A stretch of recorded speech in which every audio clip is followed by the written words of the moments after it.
Hi, everyone. Good morning, good afternoon, good evening, wherever you are. Today, we have a very special guest on the Leaders Speak. Now, if I have to tell you about Leaders Speak, if you haven't watched the previous videos, Leaders Speak is something that I started with an idea wherein I wanted to know how exactly the day of an entrepreneur looks like. What are the challenges that they face? How do they overcome all those challenges? So here we are speaking with our very special guest for today, and that's none other than Karen. She is one amazing person. When she sent me her bio, I was totally amazed. I've met her once, but I think we know each other for quite a while now. Yeah, she's a co-founder and CEO for shyftED. She's a president and CEO, Spark Security Solutions Inc., a strategic advisor to CEO, Circadence Corp, and much more to add her to all the accolades that she has on her names. She's also served in the US Army as an Explosive Ordnance Disposal Technician and went on to work for the Department of Homeland Security, where she served as chief for comprehensive reviews in the Office for Infrastructure Protection. That's really incredible, Kenan. In the capacity, she ran vulnerability assessments and exercises on critical infrastructure assets throughout the nation and helped to develop the first system assessment approach for critical infrastructure and key resources. We are really, really glad to have you, Kenan, with us. It's such a pleasure to host you. And it's a pleasure to be here. Thank you. Thank you. So to ask you, how did you start your journey to being an entrepreneur? You have so many hats to wear, and you've also served in defense. You've also served at different sectors. So how did this idea came into your mind that yes, you want to be an entrepreneur? And I am sure it just doesn't come in once. I know people say that it just clicked, but it takes a lot of effort to bring that seed to become a plant. So how does that how did that happen? So I did have the opportunity young in life to work both for the government and be in the military and then get out of both of those things and work as a private contractor. So I've kind of seen everything from each of those and things I liked and things I didn't like. And one of the things that I always struggled with was, kind of the idea of a big bureaucratic organization where it takes a long time to get things done. And I've worked in those before. So the concept of doing a startup, of starting my own thing where I can very much create the culture and I can very much create the kind of people that come together to work on something and eliminate some of those processes and things that, just get in the way, has always been super appealing to me. I can totally understand that. I've been speaking with the entrepreneurs and the kind of serene feeling that they get when they start their venture and the kind of effort that they put in. It's incredible. And how does your typical day look like? How do you start your day? Coffee, all the coffee. Coffee is the first thing. And then after the coffee, I just kind of dive right in. I'm a list maker. So I have a pretty solid list of things that I work through every morning and try to get through. And the thing is, though, you can't ever guarantee that you're going to get through any of the things on that list because 100 other things come up throughout the day and you just have to juggle them and see which ones are more important at the moment. Yeah, I totally agree. You try and finish one task and then the other task is ready for you. Yep, absolutely. And what are the major concerns when you start your day? Like when you wear multiple hats, you are an advisor, you are a CEO, you are a co-founder, and there's a lot going on inside that. Maybe you need to think about financials, people, process, technology, and so many things. So what are the major concerns when you start your day? And especially if I talk about in terms of the venture that you've started. Absolutely.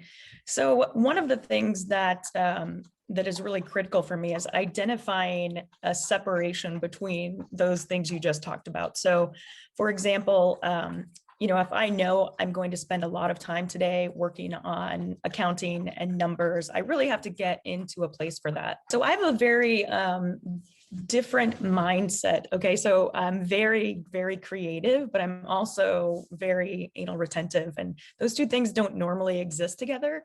So it's really difficult for me to try to pack all of those into the same day. I can't sit down and work on a P&L and, promotion or sales or anything like that, and then go back and forth between coming up with creative ideas for the company or for our product. So our venture is actually very exciting. We have taken a game that you can play pretty much anywhere, and we're using it to teach people cybersecurity, basic cybersecurity skills. Now, I've been in gamification for a while. My last company was gamification for more technical folks, but this is really for everyone, literally everyone, kids, grandparents, everyone in between. And the whole venture has just been really exciting. Wow, that's an incredible idea. Now, let me tell you, gamification is something which I am really, really interested in. I have kids at home, and I know that how hard it is to tell them what cybersecurity is, or even general things. But when you gamify things around them, they understand fast. They tend to remember it. So the retention power becomes more. And now when you say about anyone and everyone, I can totally relate. Like I talk about the shopping or the people who are on internet. They're not just the young people anymore. It's the elderly people, it's kids, it's anyone and everyone. Absolutely. And similarly, it goes with social media sites. So gamification is mandatory. It is. Yeah. And I think that you have to, if we're ever going to actually, put a dent in the human attack surface and kind of, all the issues that go with that, because people are just human, then we have to start getting people educated about the basics at a young age and continue that as they get older. Just like, we had, well, I didn't have it, but back in the day they had, home economics, and they taught you how to balance a checkbook, and they taught you how to do all of these things in school. They don't do that for cybersecurity. And unfortunately, we see that every day with new breaches, and typically caused by human error. Yeah, I totally agree with you on that point, that it is something which we need to teach from the ground up. Yep. Now, and there's no right time for it. We have to start now, so that we are not prone to all the attacks that are surfacing around us. Absolutely. Yeah, incredible. So if I have to ask you, like if you're teaching your mentee or your juniors, or let's say I want to learn from you, what would be the 3 lessons you would want to share it with me based on your experience in the industry?